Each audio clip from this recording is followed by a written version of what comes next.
Do you have a moment so that we may discuss our Lord and Savior Minarchy?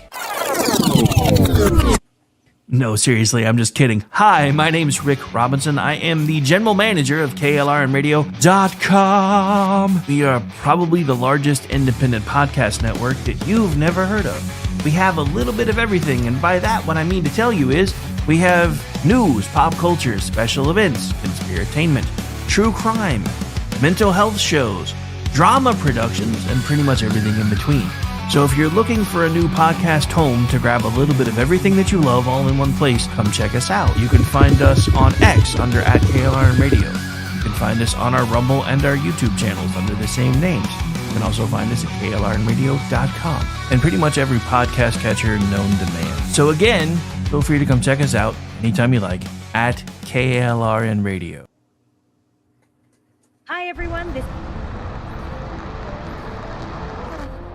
Are you ready to reach for the stars? Tune in to The Lost Wanderer, the #1 monthly podcast on good pods in astronomy. Join our host, Jeff, as he takes you on an interstellar adventure to explore the mysteries of space and the wonders of science. From rocket launches and distant galaxies to the latest discoveries in astronomy, each episode is a thrilling ride through the cosmos. Don't just gaze at the stars. Come explore the universe with us. Follow The Lost Wanderer wherever you get your podcasts, and let's discover the stars together. JJ, the co-founder of GoodPods. If you haven't heard of it yet, GoodPods is like Goodreads or Instagram, but for podcasts. It's new, it's social, it's different, and it's growing really fast. There are more than 2 million podcasts, and we know that it is impossible to figure out what to listen to. On GoodPods, you follow your friends and podcasters to see what they like. That is the #1 way to discover new shows and episodes. You can find GoodPods on the web or download the app. Happy listening. KLRN Radio has advertising rates available. We have rates to fit almost any budget. Contact us at advertising@klrnradio.com.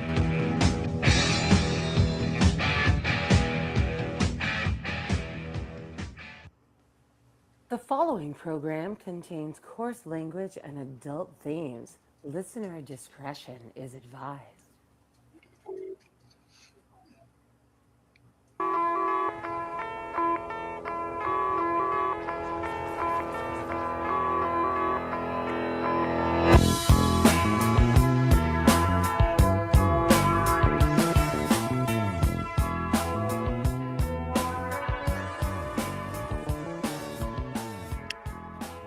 And hello to everybody out in KLRN land. It is Thursday night, which means this is your early introduction to the weekend.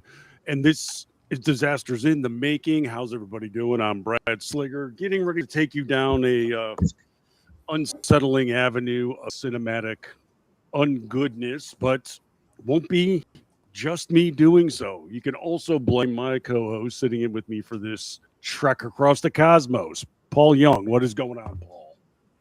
What is up, my friend Bradley? How are you tonight? Oh, we're good. We're good. We're holding up. We're hanging in, and every other cliche of mediocrity that you can come up with applies to me right now. I think for our next show, I'm going to replace my voice with all AI and see how long it takes you to notice.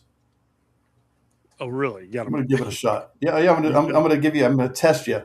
I've known you for almost a decade, and we've been doing this since 2019. I'm going to see how just how well do you know your buddy? So are you going to program something to respond to me in AI fashion? Look, if RAM is going to cost $4,000 a stick, I'm going to make every bit of use of it that I can. I see. I think I could probably crack it pretty quickly. I don't know. AI is pretty smart now. Is it now? I mean, see, the thing is, our show isn't really rooted in intellect. So I think that, having a smart AI base is not going to help much when I start quizzing it on particular movies that we've done already. Well, this is true. Where I had last night, I don't think AI would be able to hold on to the types of bad movie information that I currently have in my head. Last night at work, fellow was asking me about the podcast, and we were chit-chatting about it, and he's like, "Oh, you like old bad movies?" He's like, "Yeah." He said, "Have you watched Student Bodies?" And I'm like, "I have not watched Student Bodies. Are you familiar with Student Bodies from the 80s, 1980s specifically?" Right.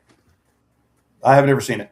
And then we got to just talking about all sorts of movies. He's like, Have you watched Toxic Avenger?" And I'm like, "What, the first one or the remake?" He goes, "There's a remake?"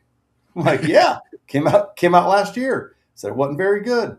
I said, "The first one wasn't very good either, but that was kind of the point." I said, "That's the way trauma films were made." He goes, "What's a trauma film?" I said, "Sit down for a second. Let me introduce you to the world of bad movies." Yeah. We talked for about 45 minutes about Lloyd Kaufman and his entire enterprise that he built. Yeah, I was, back in the day when I was at Film Threat and they flew me out to Sundance one year. We actually hosted a party for Trauma Pictures at Sundance. Oh my gosh, that's Make awesome. sense of that if you can.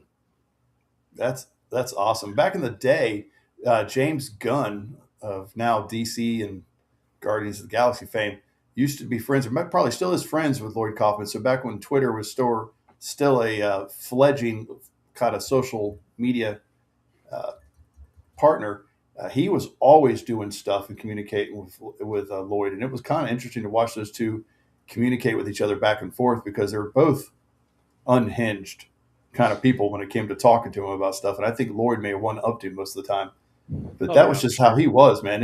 That's what made his movies his movies. They had his stamp on every single one of them. Gunn kind of comes out of that whole genre at the start of his career anyway. So I think it makes perfect sense that the two of them would be simpatico on a cinematic level. That totally tracks with me. Yeah, it was kind of funny. We just had this party down in the basement of an Irish bar on Main Street somehow. And of course, we're at this top flight American cinematic film festival, and we have basically the worst production company you can come up with. Yeah, we're going to host their party for sure. Oh, and that's my favorite. I'm like, that would have been my favorite party. And that includes me going and having a party with Stan Lee one year at Comic-Con. Like those would have been my people. Yeah, one of the few times I've actually been name checked in public was at that party too, because we're just walking around glad. I wasn't even throwing my name around or anything. I'm just talking to people, and guy looks down. He's like, "Wait, you're not the Brad Slager?" I was like, "I sure hope so, because if there's more than one of me, we're in trouble." And he's like, "I love your stuff. I read everything you do." Freaked me out. I didn't even know how to react to that. It was like, "What? Wow, oh, okay." Of course, it was at a trauma party, but that's pretty much the way it is. So it happens when it happens, buddy. That is that's going to give you the bona fides for the show tonight. Me and Paul wallow in this, the septic of cinema, the way it works out. We're cinematic masochists. Case in point, the movie we're doing tonight. Of course, I've got novelization of it. Yeah, you do. I saw that picture in your tweet. Mate, had to go that route because we've got kind of a theme we do on this show. We try to tie in a movie of our program with what's going on in the news, what's going on in cinema. And we've got coming up a supposedly highly touted science fiction venture called Project Hail Mary. Yeah, I think everything that I've read and seen from people that I share movie interests in, like, the reviewers that I'll read are the ones that like roughly the same type of stuff I do. So if they like it, then I know I'll like it. And they seem to they really be praising it, seriously. So I'm looking forward to going to see Project Hail Mary with Ryan Gosling, the old baby duck. Baby goose. Little baby goose. Yes. It's it's supposed to be one of the better releases. Now, last weekend they had the release of The Bride. If you don't know about it, or if you hadn't heard about it being released, you're just like about every other person in America. A $90 million budgeted feature that nobody went to go see. No. And that's going to show up on our podcast at some point. That's going to be a movie we discuss. They took a feminist take on Frankenstein and made The Bride the one in charge, and Frankenstein it was a misfire from the beginning. I mean, we're watching the trailer in the theaters and we're just like, What? What did I just see? Yeah, What's I that? did a write up on this failure a few days ago over at Red State, and I just had to laugh at a couple of details about it. One being, this was initially pitched to Netflix, and they wanted it to be shot over in New Jersey. They've got sound stages they put up over there, to shoot on the cheap, or at least Mhm. cheaper. And director Maggie Gyllenhaal was like, "No, this has to be shot in New York City." And Netflix is like, "No, that'll cost too much." Now, if Netflix is telling you your movie is going to be too expensive, that's when you should start paying attention. Yeah, because will throw money at anything. Netflix spent $300 million on a movie with Chris Pratt a couple of years ago. So I remember the Electric State, right? yeah, and it's that one it's pretty interesting. I'd recommend it just on the visual side of things. It's really pretty wild to watch plot wise, Well, but a lot of the reviewers are giving Chris Pratt movies a bunch of garbage now because he goes to church somewhere, and that's how it monster. started. That's how all the Chris Pratt hate started. Then he dumped his wife and married into the Schwarzenegger family, and it just keeps going up and up and up. And from all accounts, he's a decent fella, and some people just don't like it, so they just dump on any movie that Chris Pratt is involved in just because of that. So Yeah, and other than that, I liked Electric State. the downside of that is his movies generally make about $1 billion Yeah, each time they're released. So it's like you're crapping on a money hog Yeah. in Hollywood, which right now is coming in short supply. So he's a what- funny man who's likable, handsome, funny, and easy to watch and consume on screen. He just is. I mean, he would have made a really good Indiana Jones replacement had they decided to go that route, but they did not. So yeah, I could see that working actually, and it may still happen. I don't think Han Solo took that role until he was deep in his 40s anyway, so I think he could still pull it off given the chance. But you know how it works. He goes to church and he hunts, so we have to hate him, as opposed to if you're Muslim and kill people, then we have to defend you. It's just where we are in this country anymore. yeah, But we lost our way. yes, we're in curious times right now, and it's also just on the topic, not to get too political, but they're talking right now that there's a threat of Iran using drones in Southern California and maybe even hitting the Oscars this weekend. To which I have to say, calm your nerves. They're not going to hit a group of people that support you. So What's funny is that entire West Coast is probably more heavily defended than the East Coast. it's also probably the farthest away from Iran as you can get. Now, I know they probably have cells and stuff locally that could pilot drones or what have you, but still, I don't think they're looking at Southern California as a hotbed of opposition for them. So I wouldn't be too worried, guys, but hey, what do I know? I'm the one that chooses to watch bad movies and subject myself to that, so I'm nobody to listen to. Neither is Let me Paul. tell you something about this. He And suggested I picked this movie. Yes. Yes, I did. This is on me tonight.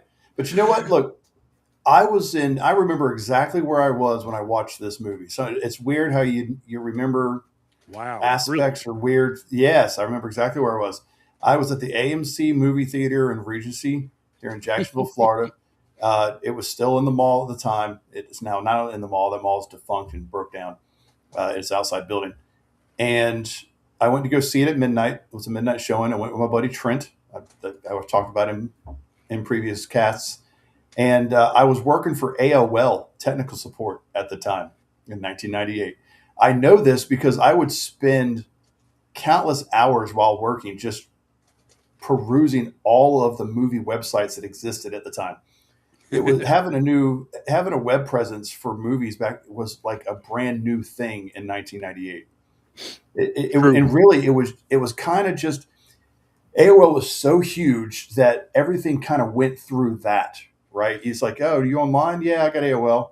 You could have Earthlink and Prodigy, CompuServe, and various other things, but they all really tied back into AOL for you to have modem access. So all the websites were in like 256K RGB color, and they were super hammy. And you would just like, it'd have a cursor like was shaped like a rocket. I remember it. And you would just move the rocket, the cursor around, and have a trail of fire behind it. And then you could download AOL themes for extra icons and voice sounds, and you could change your phone. And instead of saying you got mail, it'd be danger, Will Robinson is what it would say when mail would come through, or you'd get an IM. And I would change all that stuff. And in addition to this one, also in '98, Volcano came out. Do you remember Volcano? I think, did we ever cover that movie? Oh, sure. I feel like we did. Everybody in it has a hero complex. Oh yeah. But It's basically Volcano is a movie that was mistitled because it really should be called Lava. yeah, that's just it. But it came out the same time. Volcano. So it came out the same year. I remember it was all summer movies, and Hollywood dumped a lot of money into this Lost in Space film, but not as much as they dumped into Bride. $80 million is what they put in 1998, and that's a tidy sum. Well, they were convinced that this was going to be a huge franchise. They set things up for multiple sequels to come out, a toy line, video games, possible TV show extension. I mean, they were really primed that this thing was going to land and be a hit. And it probably could have too if they hadn't made this movie 2.5 hours long, or if they didn't make it 5 movies. It was so long, and yeah, this thing is so disjointed. Yeah, it should have been a quick popcorn pleaser at about an hour and a half, hour and 45 minutes. We don't need all the sedition background. We don't need all the like, what's his name? The doctor. Now I'm suddenly drawing a blank on the doctor's name. Oh, his name is Gary Oldman is the actor. Is that what you're looking for? Dr. Smith. Yeah. Oh, okay. It was, other than them traveling as a family and then getting lost and stranded on a planet, it has zero to do with the TV show. And that's always bothered me when they do these movies out of TV shows. The A-Team was kind of close. My Favorite Martian, garbage. The Avengers, not the good one, garbage. Godzilla technically was based on a TV show, garbage. Very rarely is a TV show get translated into a movie where it doesn't turn into garbage, because they try too hard to make it not seem like the TV show. And I'm like, why would you do that? It's super popular for that reason. Back in this era, 90s and 2000s, remakes were not just all the rage, but they had to follow a formula. You had to rework the original premise, and you also were obligated to bring back the players from the original source material. So no matter what television show or old movie you were remaking, you had to have these little Easter egg cameos throughout. And yes, Lost in Space here, this movie followed that to a T. I think there's 3 or 4 cast members from the original TV show in this. Yeah, there's at least 3.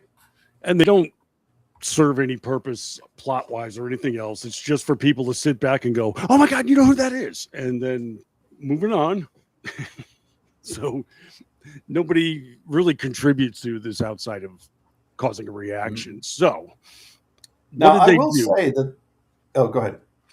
Well, as far as blowing this up beyond this, like the original TV show was kind of a 3-camera setup, small sound stages, and each week this band of family members would just end up in a new location and have some kind of dramatic things taking place with aliens or whatnot.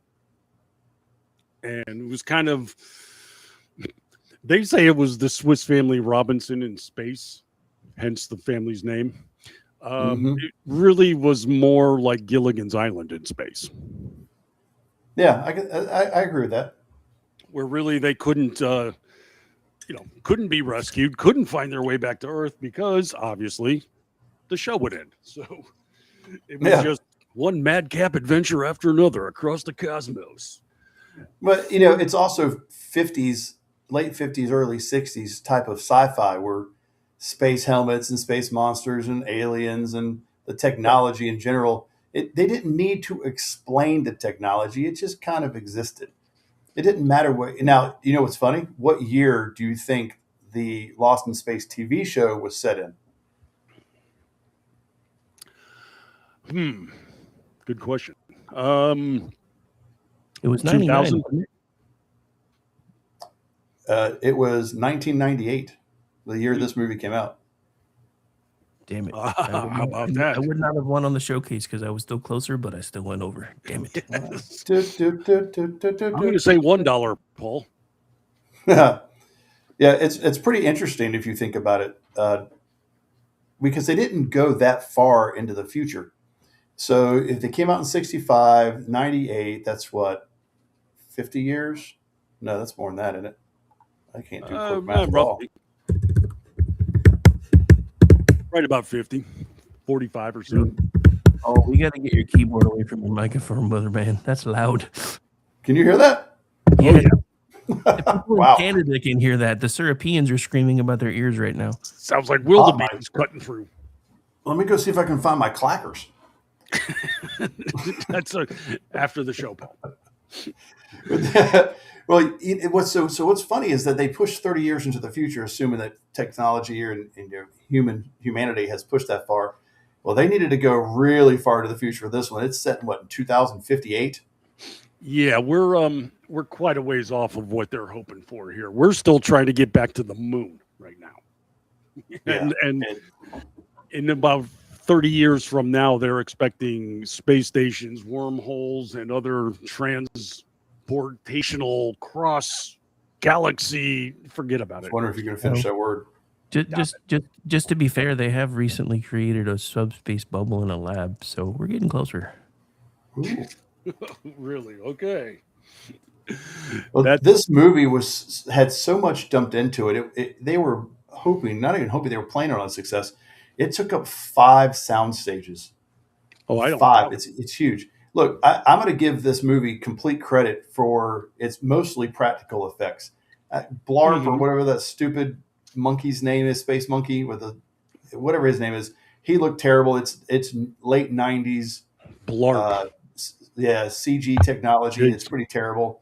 But like Spider-Smith at the end of the movie, all of that is practical, made by the Jim Henson Creature Shop, and until obviously the full body reveal, and then it looks like Men in Black. And Men in Black kind of did the same thing, and that was roughly around the same time, right? Late 90s, early 2000s.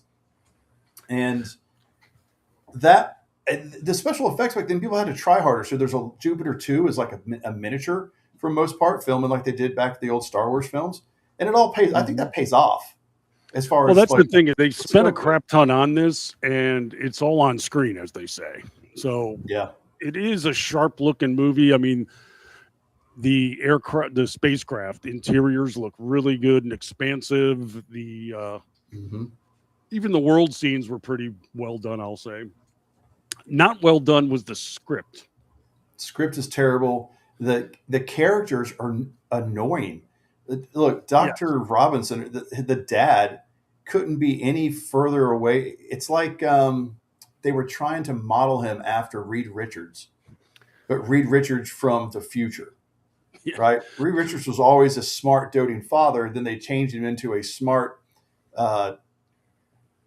ignoring father for the film. Well, that's kind of what they did here. Is he was supposed to be really smart. He's taking his family on this mission, yet he's ignoring them for the most part. Lacey Chatworth, this is her first film as Penny. I don't know if that character could be created any worse. It was the most annoying character on screen I think I've ever seen. Yeah, there's zero reason for her to be the way she is. She won a Razzie for that performance, by the way. Rightfully so. But the characters in this are all one-dimensional, and they don't develop. That's kind of a thing. And the other aspect that's really annoying, this thing is just quip central. Nobody talks normal. Gosh. Everybody has sketchy one-liners or just, talking like it's a buddy cop movie, and everything is just, you just killed, like Matt LeBlanc. Stop it. He's not an actor to begin with. If you don't give him material, that becomes all the more obvious. I like Joey. What's your problem with Joey? I was going to say, why are you trash talking Joey in space, man? Because If he had said "How you doing," that would have been more character development than Oh we my got gosh, here. that would have been amazing though. They should have worked that in. I'm not even lying. I mean, he was We hitting walked on up the to girl Heather throughout the Graham. movie. Yeah, he Yeah, was how all you about doing? her, so why not? But they didn't even go there. So all we really got is, he's a hotshot space pilot, and I'm gonna he rocket in talks my that pocket. way the entire film. Everything coming out of his mouth is just a one-liner. Yeah, And there's a script fail in here, and I don't want to completely diss on the director because it was a large production to put together, but he didn't give them any direction on how to go with their characters. He just kind of told them what to do. I don't even know if anybody watched any of the episodes from the shows. It's not the show at you all, got and Gary that's what I was Oldman, hoping who's for. one of the best actors on the planet, who can just, fall into a character and get lost in it. He's that good. He's given nothing to do here either. But he won a Saturn award for this one. I think that's just because of his name then, because Nah, I mean, he was a bad guy. Got it. Okay. But he played that introductory bad guy throughout. Never got any different. He didn't develop either. It No. was just bad to the end. and that's because they introduced a time travel bubble, and you never introduced time travel in the first like movie of anything. It is just you haven't established a world, and yet you're requiring the audience to pretend like it's moved on to a completely different world. If We're gonna Marvel introduced time travel and alternate timelines in the first Avengers, everyone would have been lost and not understand anything. It requires world building unless you were specifically designing and writing a time traveling movie, such as say The Time Machine. That's the whole purpose of existence. Yeah. And so now we're just left stuck with all these little weird one-offs and what ifs, and I think it we just get gets- no fewer than 3 different time jump scenarios in this movie. Make sense of that Right. if you can, because the plot could not. Really, what we're dealing with here, it felt like to me there were like 5 or 6 different plots or storylines that got thrown together. It was just like, well, what if we did this now? Okay, great. And it didn't connect to the other stuff. So throughout it, I mean, they were contradicting themselves throughout this movie. Yeah, they gave and it didn't receive very good reviews, obviously, but some of the reviews I think are just kind of ridiculous. Like what was it? Wade Major from Box Office, way back in the day, digging deep. He called it the dumbest and least imaginative adaptation of a television series yet translated to the screen. There were other movies out there that were terrible. The Avengers beat it out in the Raspberries that year. So did Godzilla. I mean, I would just have to direct him to a little movie called Car 54, Where Are You? Oh my good gravy. I forgot about that one. So that'll tell you how bad things can get. But this one is just a mess because they try to do so many different things and none of it meshes. So we open up with voiceover. Well, the only thing it did right was it defeated the Titanic that had ran for 15 weeks in the number 1 spot. Well, they called it the Iceberg. They nicknamed the movie the Iceberg because it technically defeated Titanic. I mean, it's pretty much because no other movie really, I mean, it basically had gotten worn out by that point. I mean, you're talking, that's 4 straight months it was the number 1 movie, okay? It's going to have to ease off of that at some point in time. And this one did it. I mean, it opened at number 1, but it made $20 million that weekend. So it was that was the largest opening weekend in April until The Matrix dethroned it a year later. Right, and that's because April was just a soft month on the calendar, though. It was. Well, that's a weird stat to have because you're like, hey, it's the biggest April opening ever since last April. Yeah, it's just that April was never regarded as a hot spot on the calendar. Like January was the worst. That's where they dump all the shit movies. And then there's September, which comes right after summer break, is another lull on the calendar. April is kind of right between the winter and the summer blockbuster seasons. So there's just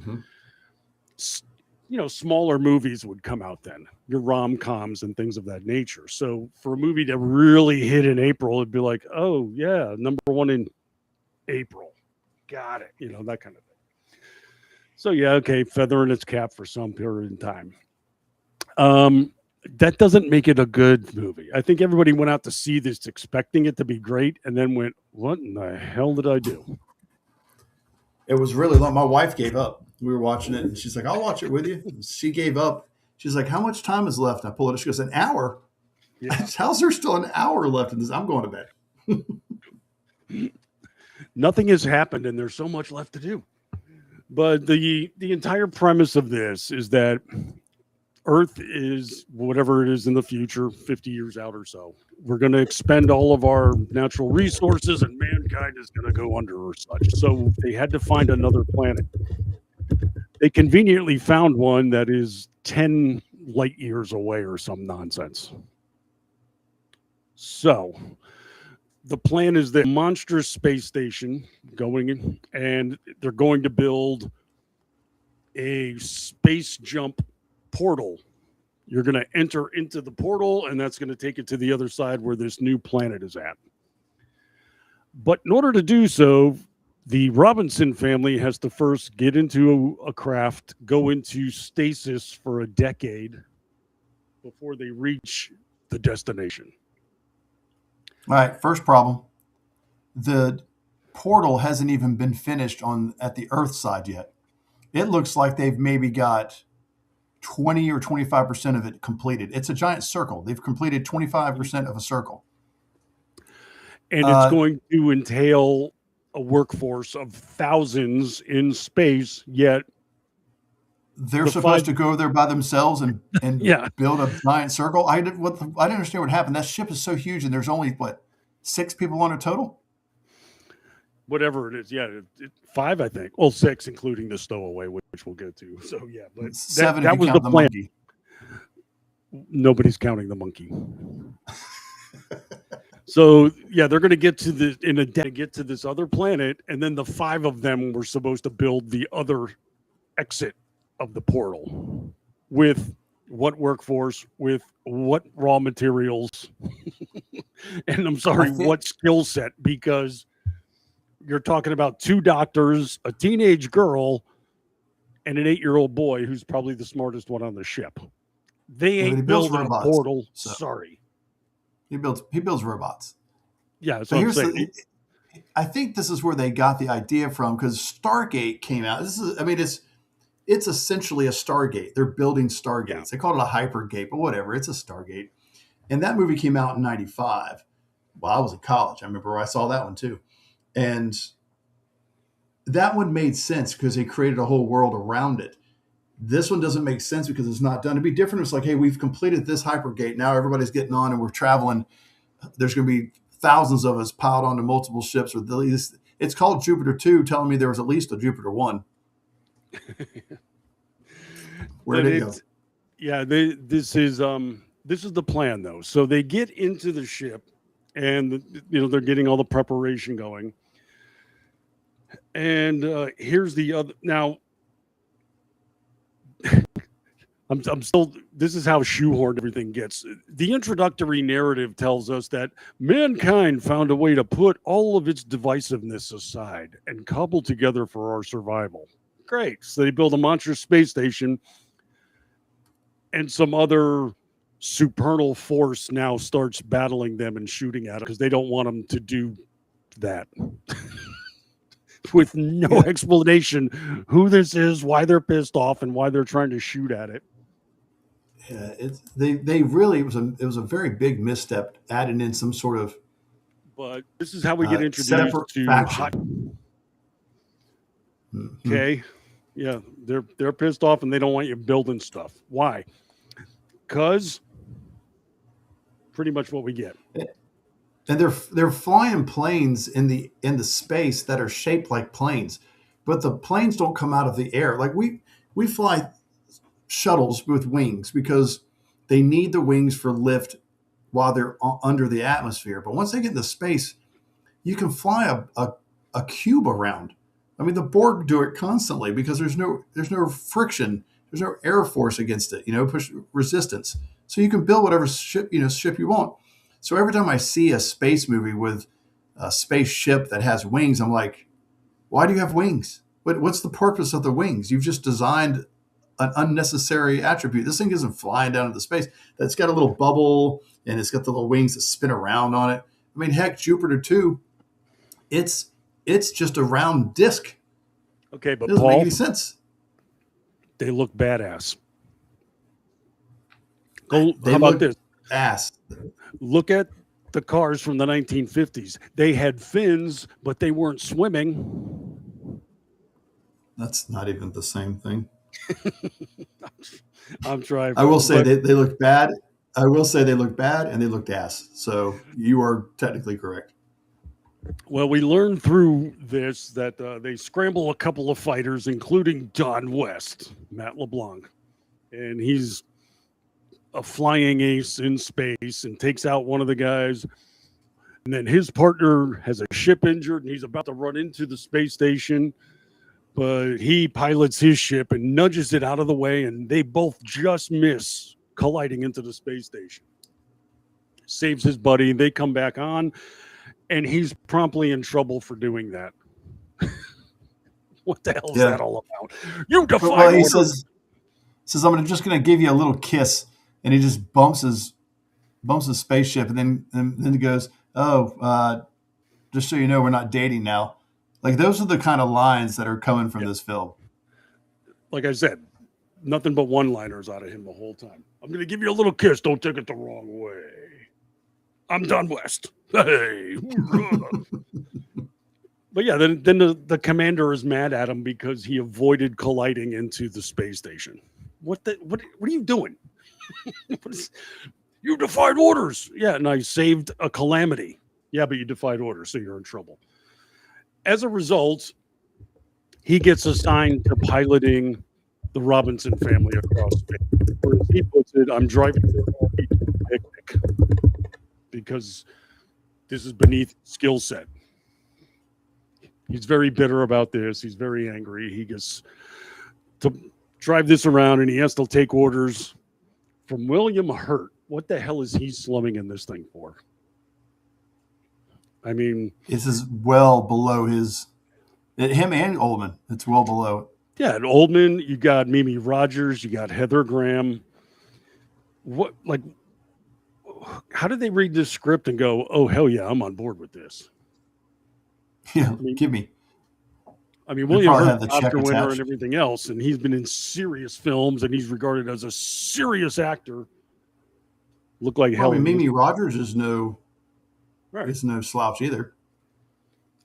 But this didn't work. So they avoid this attack, and they end up going into space. But then we learned that the force behind those enemy ships have hired Gary Oldman to sabotage this mission because they don't want them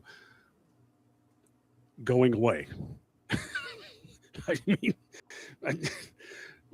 why are you trying to stop them from leaving to another planet on the other side of the universe? I just didn't grasp it. And they even said this faction's trying to get over there as well, and they're behind it. What? Okay. Yeah, it didn't need all that. They could have easily just said this thing has been plagued with setbacks because they're trying to build it too fast. And he's like, the hyper engine isn't ready. We have there in the next number of years to set it up. And we've already determined there's X number of years left of, clean air to breathe. I mean, at least that would have made more sense. And now he's fighting a political battle on Earth as opposed to a weird, unexplainable battle in the space that we never had, like faceless battle. Like that would make more sense.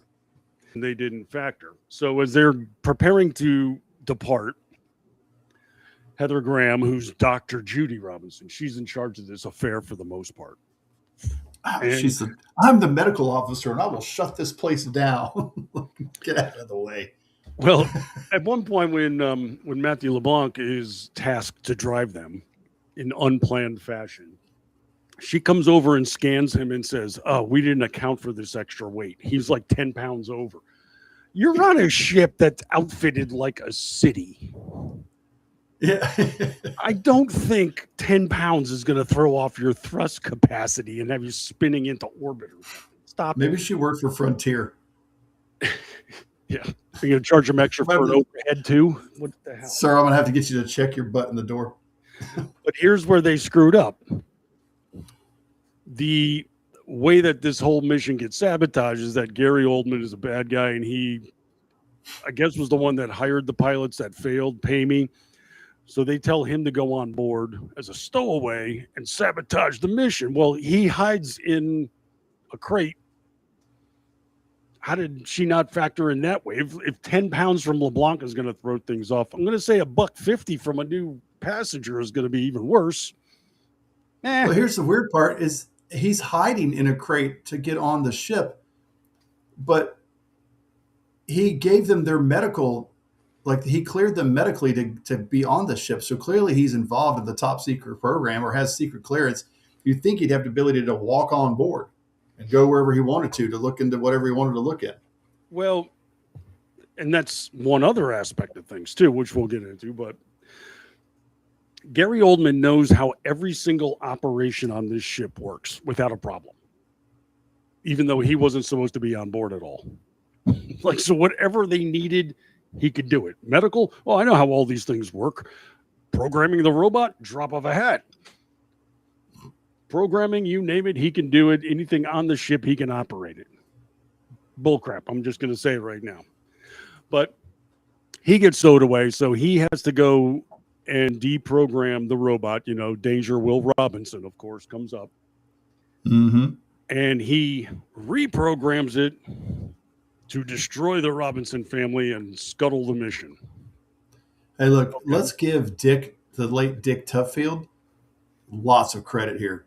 That man did the voice for the original robot on the show, and then came back and reprised for this robot. And his voice sounds exactly the same. Oh, yeah, I liked it. That was the one thing I enjoyed about the movie. Like, anytime he was speaking, and they modulated it just a little bit, but it sounded great. I mean, and he gave the robot personality, and I would dare say should have gotten star billing. I think so. I mean, he's a lot of fun to listen to, and it was nostalgic for me to listen to because I used to watch a lot of that show back in the 80s when I was growing up. It was always showing on some weird show channel or whatever. You could find it. TNT. TNT mostly, yeah, or WGN, and all the good channels back in the day you'd watch when you were homesick from school, and I don't know, something about his voice is just soothing. It's like this is science fiction. He's like the voice of science fiction, truly. Definitely worked. I'll give him all the credit. So the robot is set to destroy everybody as they go into suspended animation. And then as Gary Oldman does this and he's about to get off, the guy that put him up to this pops up on his hologram and tells him, "Hey, you did it. Great job. Screw you. You're stuck on board too." It's like he essentially forgot to turn his phone ringer off as he was slithering around about sneakily. Yeah. Like, why would you not just have the ability? Why do you have the ability to be hologrammed anywhere at any time by anyone? Like, why would you not just turn that off?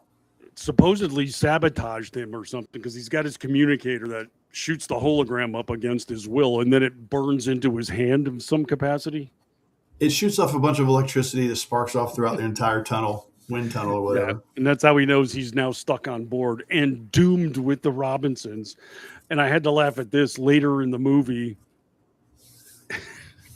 Don West is getting mad at him, grabs his hand and looks at the electric imprint that's burned into his palm and determines he's a bad guy then. He says, "That's sedition technology. That's an imprint on his hand, buddy. That's what you're talking about." Got it. Yeah. Because I'm basically, it was just like Joe Pesci in Home Alone. Yeah. Are we going to talk about the just pure awkward cringiness that LeBlanc had hitting on Heather Graham in that first scene where they come on where they first meet that we're talking about? All of and them. He's hitting on her and he says, "I'd like to thaw her out," to her dad. And he looks and she comes back. She hears him. She comes back and says, "I'll see you at family dinner tonight, Dad." And William Hurt just looks at him like, "Bruh." Brr, brr, brr," and just walks off. I'd be like, I'm not going to hire a hornball to pilot my ship with my daughter for the next 10 years, especially if we're going to be in cryostasis. They like to sneak around. Everybody else is in cryostasis because they don't worry. My parents won't wake up. I control their cryostasis. We got the run of the ship. I'm telling you, he should have just walked up to her and said, "How you doing?" How you doing? That would have been. It's better. also kind of stupid to me, and I know this is a lot of stupid. They're leaving the next day, right? This has been established. Yet that day he has a science fair. So the day the day before they leave, he has to go to a science fair that his dad doesn't attend. That's a big setup for later in the movie. Penny decides she's going to leave and go say goodbye to everything she's leaving in the world. Girl, you'll be 24 when you get there. You'd be 34 when you came back. Your life ain't over. But even so, if you look around their house, there's boxes everywhere. Like you should have already had this nonsense on the spaceship, and I would dare say maybe be at the hangar. You're leaving in the morning. It's not time to be. TSA is going to probably hold you up a little bit. Plus, I don't know why Will Smith is so worried about the science fair because he's kiting out the next day. So what are they going to do? Fail him? Yeah. Why? You'll never amount to anything on this planet. Well, that's kind of the point. And Judy better be lucky that she's got somebody her age joining this thing that she can procreate with, because they're going to be lost in space for a long time. She could have ended up with some sort of old, decrepit space pilot. Now you're using his pickup line later in the movie. He actually, they're one-on-one, and he even said to her, "It's like, we're the only two young, healthy, strapping people on this ship. We ought to." Oh my gosh, he did say that, didn't he? Yeah, he was like, clearly he's not used to women saying no to him. That's what we have to buy into. I guess this guy's about as smooth as grinding sandpaper, but yeah, okay, sure. Like, hey, notice that you're not menstruating at the moment. What say that we, me being a man, menstruate? You see what I'm going with? This is the level of his pickup lines. Anyway, I know we just almost died by spiders, but you feeling frisky?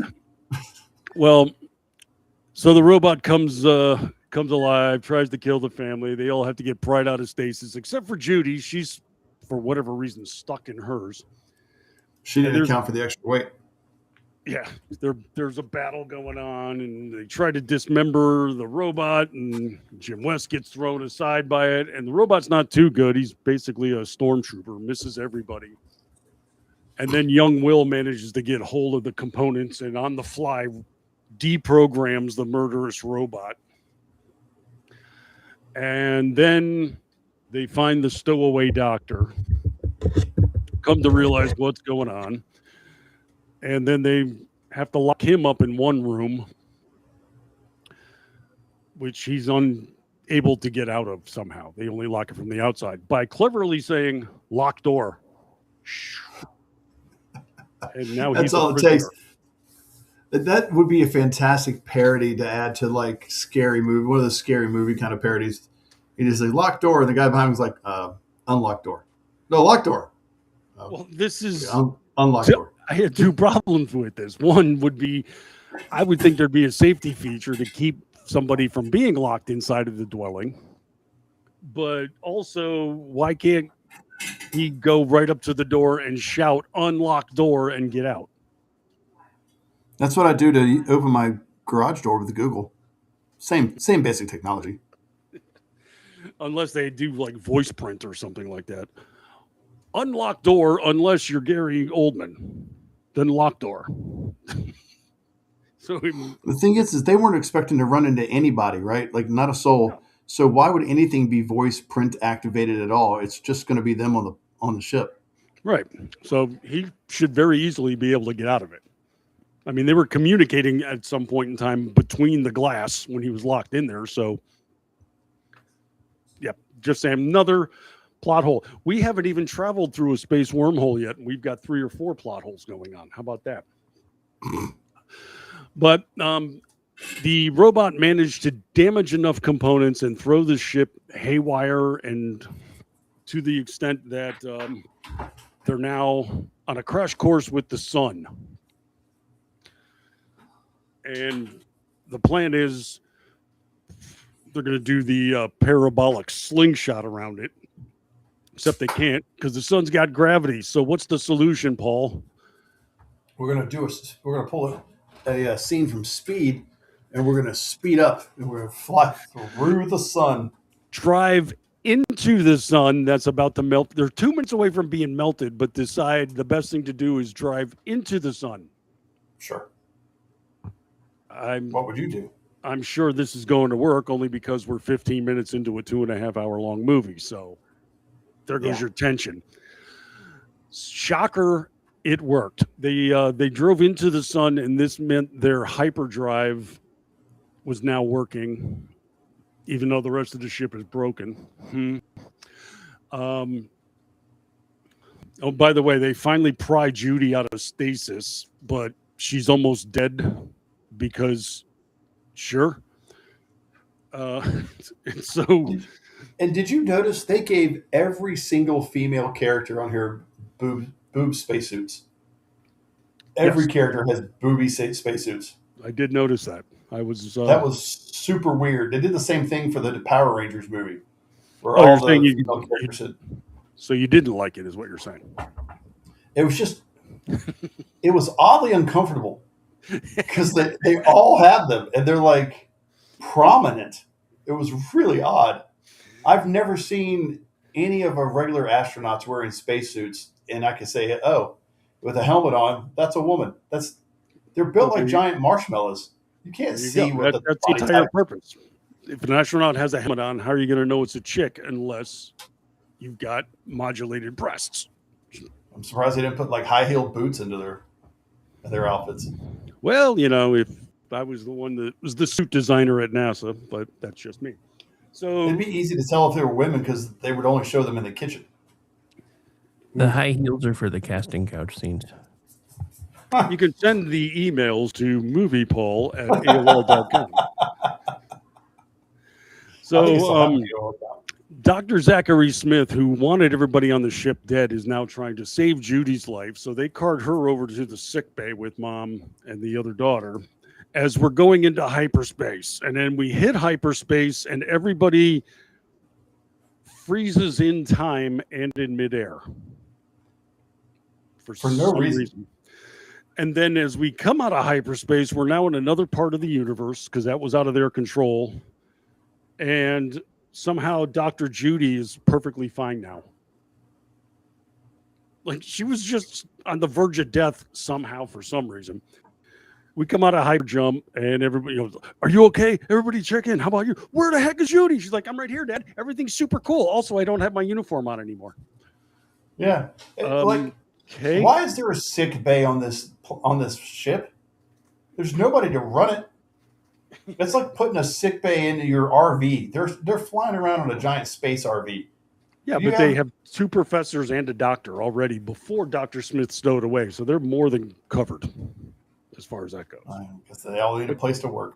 Somehow the time jump, or the space jump, I should say, saved Judy's life, I guess. They don't explain it. Not important. Moving on. They're flying around now trying to figure out where the hell they're at. And I crack up at this. They see a planet and they see a lengthy ship. So they come gliding up next to it, spotlights on it and everything. And I loved this. Don West says, look at that ship. I can tell right now that's one of ours. I've never seen anything like it before in my life. Yeah. And this is where the movie goes off. Seriously, this is where it goes off the rails. Because you've now introduced, you're saying that they're already a part of time travel. Well, this is the weird thing. So they say that, once they look at it, they get on board, they're playing around with the instrumentation and such, and they get a 30-second clip of the captain's log. And they come to find out the captain was the space partner that Don West saved earlier, but now he looks like he's 20 years older. And they figured out now that they have somehow moved into the future because this ship was trying to find the Robinsons. And what? No explanation. None.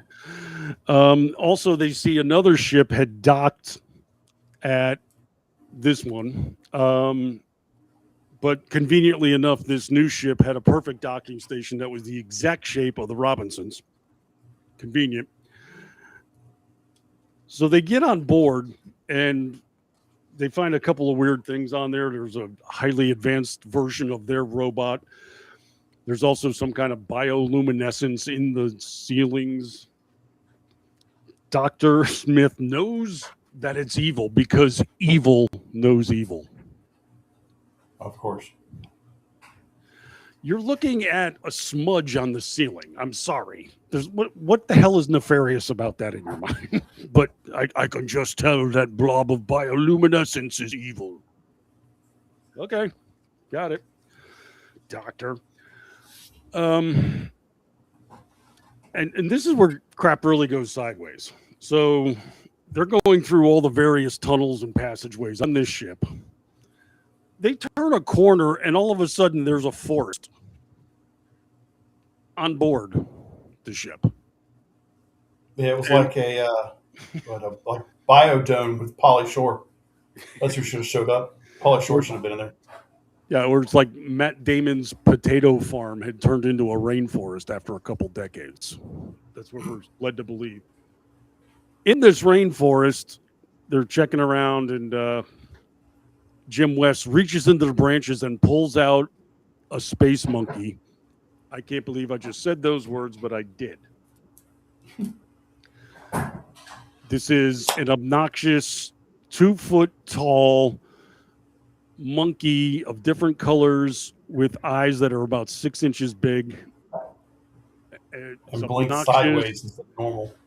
Pure CGI animation. Annoying as hell. I mean, this thing is basically a Yorkie in space. Loud, obnoxious, bothers everybody, and serves no purpose. Zero purpose.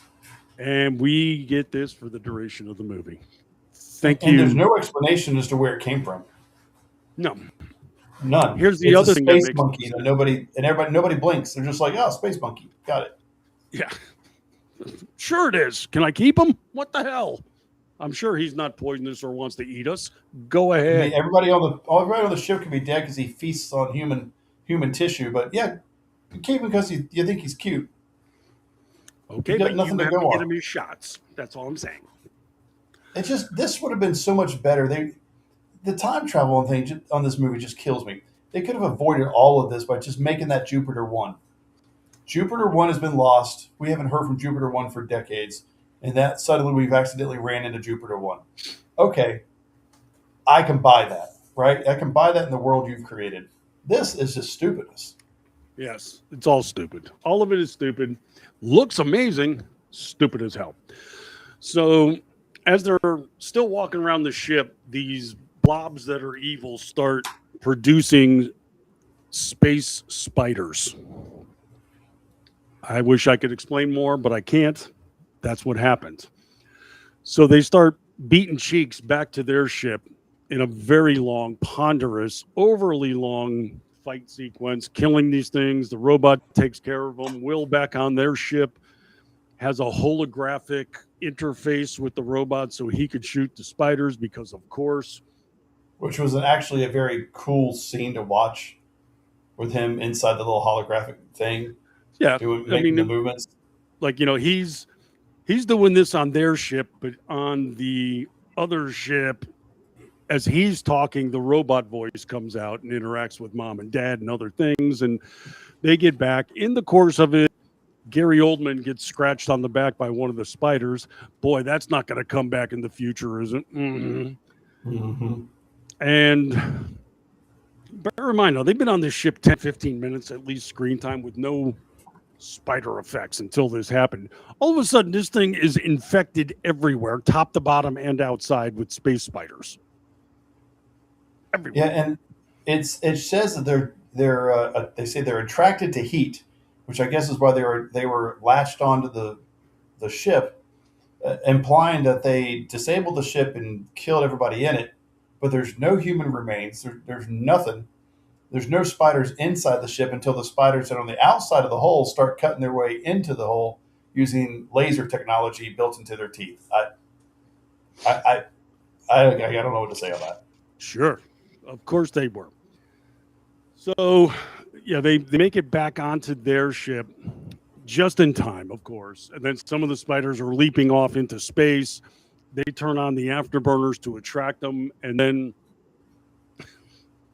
so Don West then has the idea to detonate that other ship, to which Professor John Robinson orders him not to screw it, I'm making the call and doing it to kill all the spiders. So this says, I hate spiders. Another quip. But this is a long, very elongated ship, and the explosion starts on one end and progresses forward. Now, cleverly, our hotshot space pilot, Don West, doesn't fly away from it. He flies alongside, just in front of each explosion. Well, it's the running in a straight line scenario from Prometheus.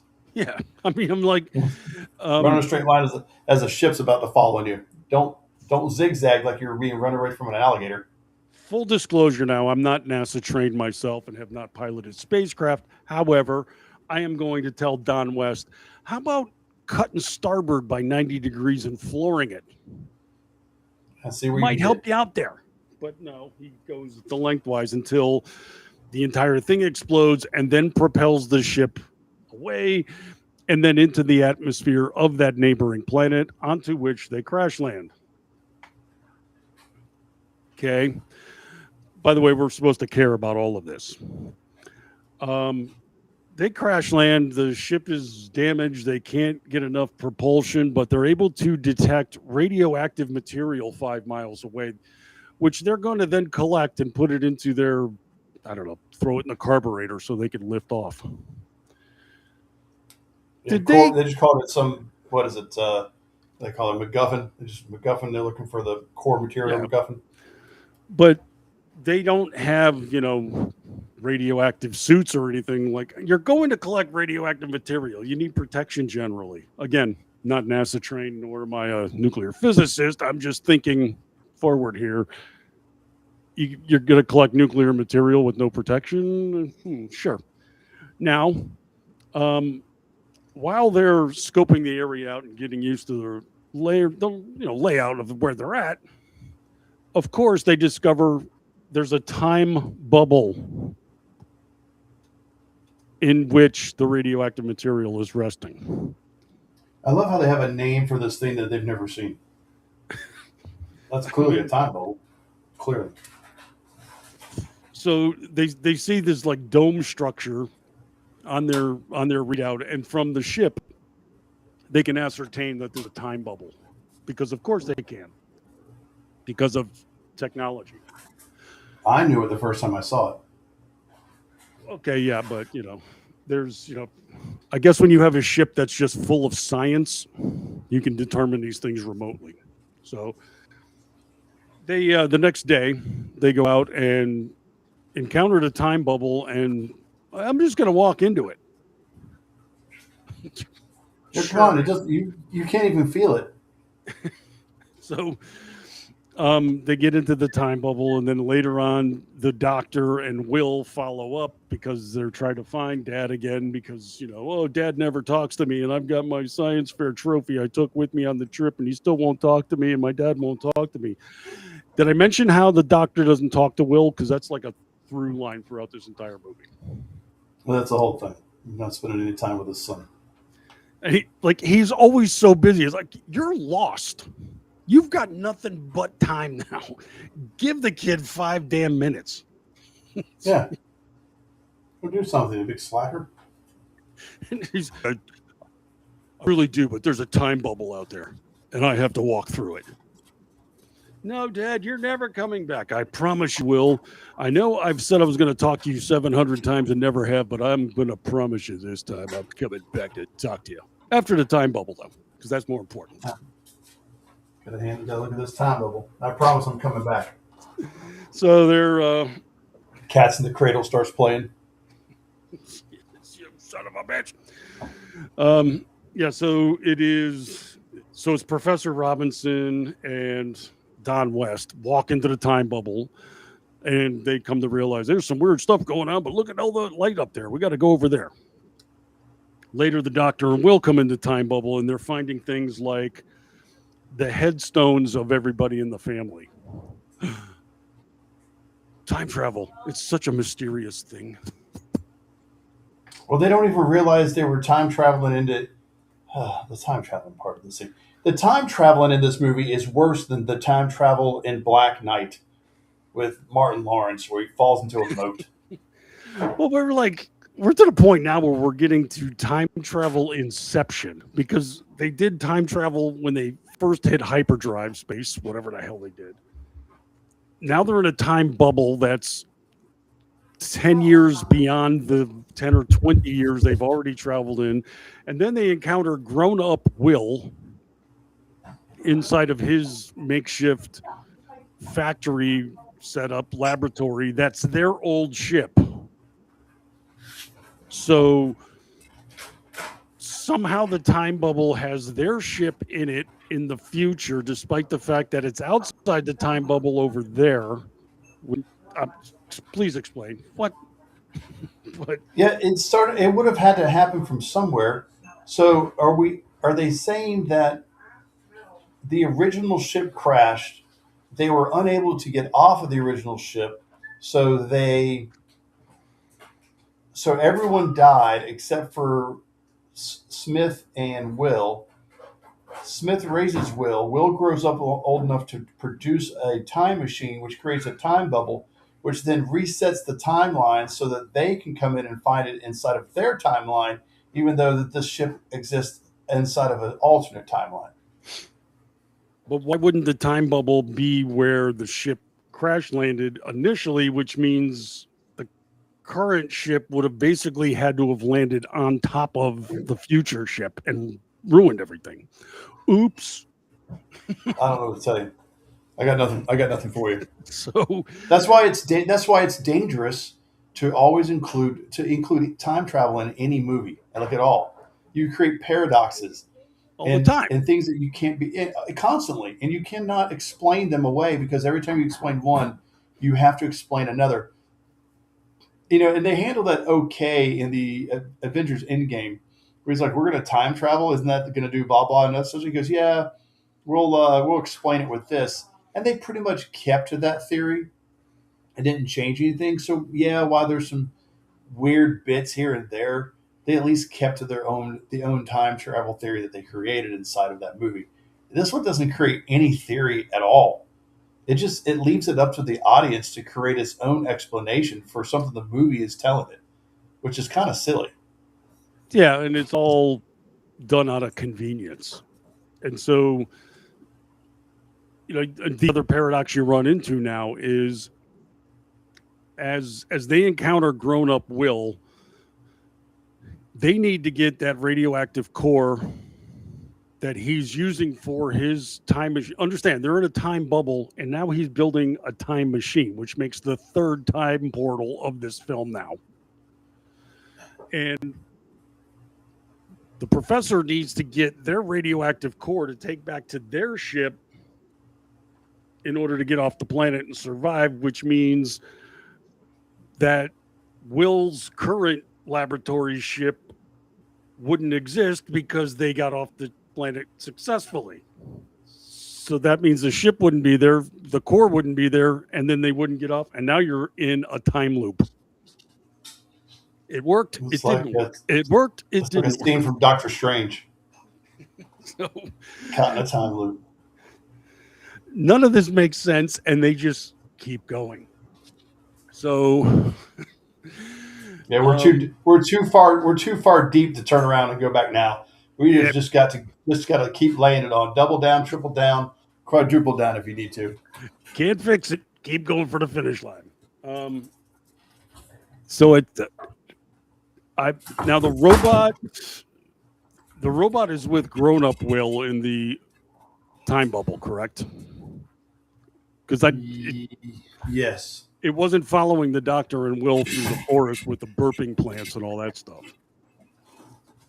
I don't think so. They get into the laboratory and there's robots there, and then the bad doctor reprograms the robot a second time to go after everybody. I'm not sure what in the living hell he was trying to accomplish outside of needing to get into the time portal and go back to the original start of the movie. And see, here's what's so weird is like, this is how I know they didn't watch the show, because Dr. Smith was more like an Eddie Haskell kind of character in the show, right? He was after his own intentions, and he was weaselly, but he was never dangerous. He was never dangerous. Evil. Right. And then this one, they just made him straight up evil for no reason. The character on the show was better fleshed out and made more sense. You know, he did things for his own purpose, and that was it. Yeah, and so we're supposed to be gripped by all this. The women are back on the ship getting ready to jet off if they can get back with the radioactive material. But then the Doctor tries to take over everything in Will's current laboratory, and then we come to encounter the fact that the good Doctor has now another version of him comes out in a hoodie, and he's got a weird black face about him. And this is when the spider scratch comes into play now. He's actually a spider inside of that, and he's lording over Will to build this time portal.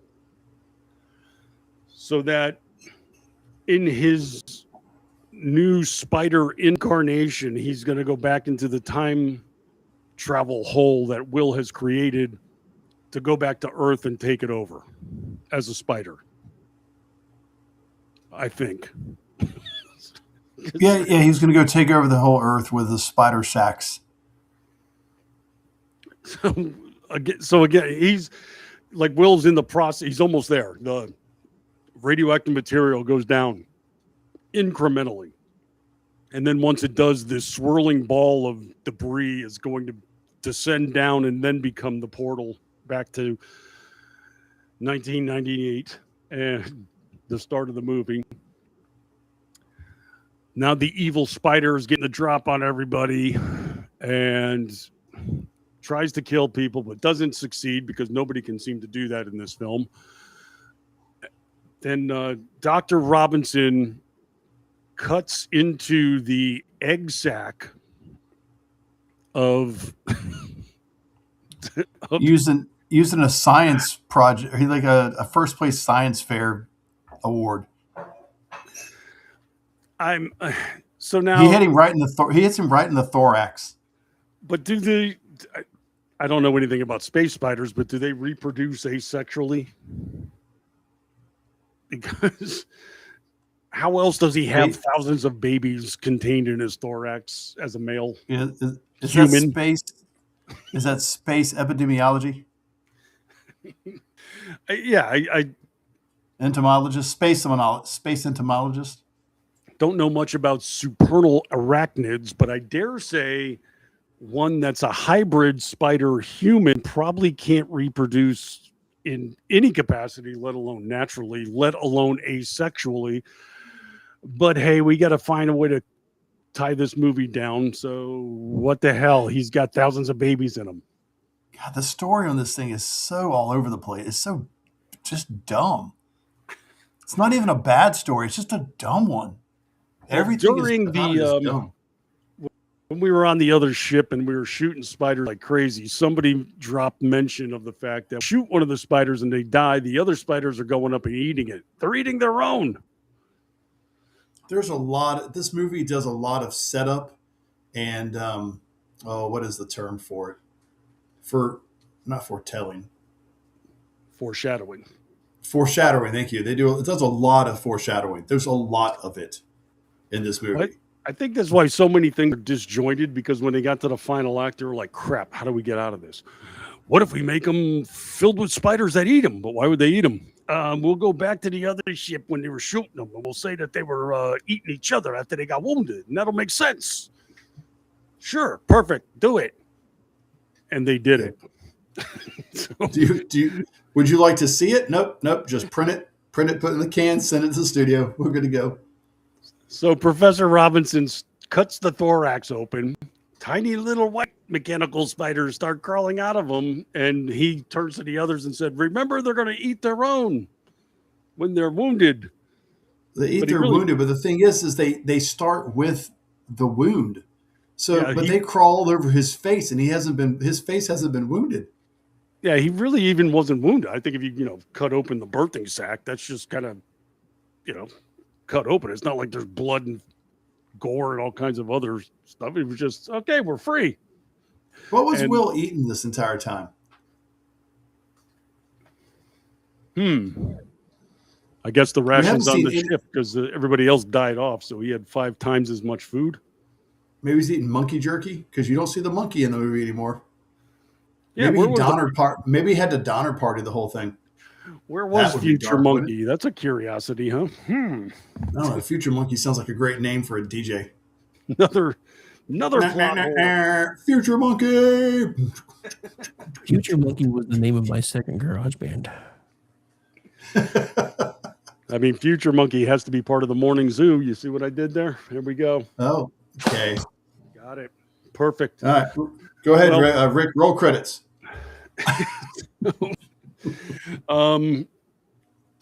And now this is where things get really bat crap nuts. So Spider Smith dies. They get some of the stuff from the time machine and go back to the ship, but they had to leave the professor and grown-up Will in the old ship, at which point he declared only one of them is able to go through the portal. Because reasons. No explanation why. No, there's no explanation why. Well, how about this? You guys haven't talked all this time. How about you hug and jump into it together? I don't think the machine's going to know the damn difference. You both go together. You see what? Nope. And just then, recalculate for the weight difference. And so, yeah, geez. So the time machine, by the way, was destroying the planet because, of course, it is. That's what happens. You see, they get back to the current ship, and it starts lifting off, and the planet dissolves underneath of it. The professor couldn't get back. He got crushed and died. Mom is sad. They're flying away. And then the ship blows up. And Professor and grown-up Will watch it and go, wait a second. That's ungood. Yeah, and the professor Dr. Robinson watches his entire family implode and just goes, oh. It's like he was recreated a scene from Napoleon Dynamite where he goes, oh, that's exactly what it looked like. Yes. I don't know if there could have been less emotional reaction than what he presented right then. He either didn't care about them or he realized he's going to be stuck with his son and has to actually talk to him. It's like, oh, my favorite can of soup was on that flight. It's just like. Now, because he watched the family die now, Will resets the time machine so that he only goes back far enough to join the family, not at the start of the whole trip. Why? Why wouldn't you go back to the beginning so none of this crap happens? Instead, you're going to go back about a week ago. They don't even go back a week ago. They go back. He goes back to right before the ship explodes. Yeah. Like he just goes back a handful of minutes. So he resets it, and then finally the time portal opens, and Professor Smith can go in it, but grown-up Will cannot. But grown-up Will can communicate with everybody on the ship now. Hey, Mom, how's it been? Haven't seen you so long. Oh, look at Judy. He says hi to everybody except himself, which Granted, he's got a long hair and beard and looks homeless, so maybe it's like. Did you know they overdub every single line of Jared Hess in this movie? No, really. Every line is dubbed because he could not get the American accent down. Huh. So they overdubbed every line in his movie. Did not know that. How about that? That's weird. Mm-hmm. Well, he's doomed now, I guess, but the professor's now back on the ship. The family's alive, and they escape because once again, as the planet's dissolving, they couldn't escape the gravitational pull. So we're going to turn around and go right towards the middle of the planet and hit hyperdrive again, which means that the ship we just watched get destroyed by some stray debris is going to fly through 10 times the amount of debris, but successfully so. Exactly, because we're going to go through the planet. It's the speed phenomenon. That's exactly what happened in Speed. When did Speed come out? Because I'm about to break this wide open. 94. Yeah, so it's another 90s movie. 4 years later, he took from Stargate, he took from Speed. Hey, what if we just went through the planet twice? Problem solved. Like, that's essentially what he's done, is it not? He has stolen those ideas and tried to put them into the space movie. Stargate and Speed is what this movie is. Speedgate. So they do this, it works, they go through hyperspace, and they come out on the other side successfully, and they're happy, and Lacey Shea Bear gets to keep Space Monkey, and it's supposedly a happy ending. Here's my question. If they could do this hyper jump thing whenever they wanted to, why didn't they do it a bunch of times until they found a place where they could map the universe? Because I don't know.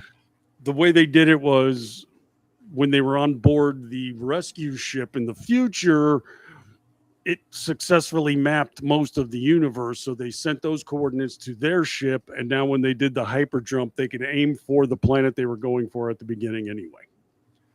Well, if you could hyper jump and just go anywhere in space, why wouldn't you just keep doing that until you find a place you know where you're at? So and that's the way the movie ends. He's just like, now that we got the hyper or the space maps online, let's waze our way there. So they go over to that location. Now the second film was supposed to be them showing up at Alpha Prime after they went through that wormhole. They were going to add a subplot. Did you see any of this? Did you read any of this part? I did not, because at this point I just wanted to throw a DVD into a lake, but I didn't have a DVD. So they were going to make it through the wormhole. It showed them coming out. This is the way the second movie was going to start. They were going to come out, and they were going to be at Alpha Prime, and there would have been a subplot where Judy was creating a cure for Dr. Smith's spider infection, which doesn't make sense since they killed him in this first movie. Oh, I guess he's still alive technically as not un-Spider Smith. And then Penny was going to somehow end up with the same color changing abilities as Blarp the monkey. That was the plot. That was the plot for movie number 2. Brings all kinds of disturbing. I'm not going to lie. I feel cheated by not having to see how that was going to play out. What the hell was she doing with that monkey if she was going to adapt its chromoform tech? Wow. I don't want to go there, and I'm glad we don't have a sequel to go there. Wow. Well, that's why they made her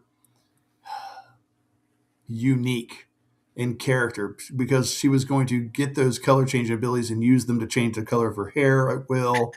It's just stupid nonsense. Yeesh. Well, that's Lost in Space, and all I can say about it is the script was lost in translation. That's the best I could do. Why the chicken cross the road, Brad? Oh, that's right. Yes, we had. Come on, Brad. Why the chicken cross the road, Brad? I don't know, Will. Why? Because he was carbon bonded to the chicken. No. Why the robot crossed? That gummit. Roll credits. Robot humor, folks. That was actually in Stand by. I'm going to use my time portal, and I'm going to go back 5 minutes, and we're going to redo that joke. Yeah, he was trying to teach the robot friendship. I'm your friend, robot. And he kept telling the robot, "Don't think with your head, use your heart." To the Use your robot. heart, robot. To the robot. Just gonna say that. Okay. Well, that's Lost in Space, and I was lost for 2 hours after this movie. Damn it. Well, Paul's got to get out, and so do I. So why don't you let everybody know, where can they find more of your stuff? 2 weeks from now, right now, on this same channel, we'll be covering another movie. And you can talk to me during the week at Movie Paul on Twitter. If you like board games, you can search me on Instagram. It's the same thing, Movie Paul, but I only do board games there. Perfect. There you go. Take a roll of the dice and go check them out. See what I did there? As for myself, you can see me over at townhall.com. I got a daily media column there called Rift from the Headlines, also on the front page of Red State. I've also got a media podcast there called Liable Sources, and you can hear more of me on this network. Next Thursday, it's going to be myself with Ordy Packard as we bring you the vital entertainment, news, information, and business side of Hollywood on the Culture Shift. And each and every Tuesday evening at 8:30, I'm here with the ever effervescent Aggie Reekin on the Cocktail Lounge, having our fun with news, sports, and you name it, we have fun with it. And then if you need more of me than that, tomorrow, 3:00 in the afternoon, it's me and Rick Robinson and sometimes others as we go through all of the vital news of the week. Hit the headlines and we come up with all of our gems of analysis. And if you need more of me, go to Jitter. I am at Martini Shark. All right, Paul, you got to cut out. And I got to start exploring topics for our next episode, because whatever's happening in the world or specifically in theaters, we will find its bad equivalent and cover it right here on Disasters in the Making.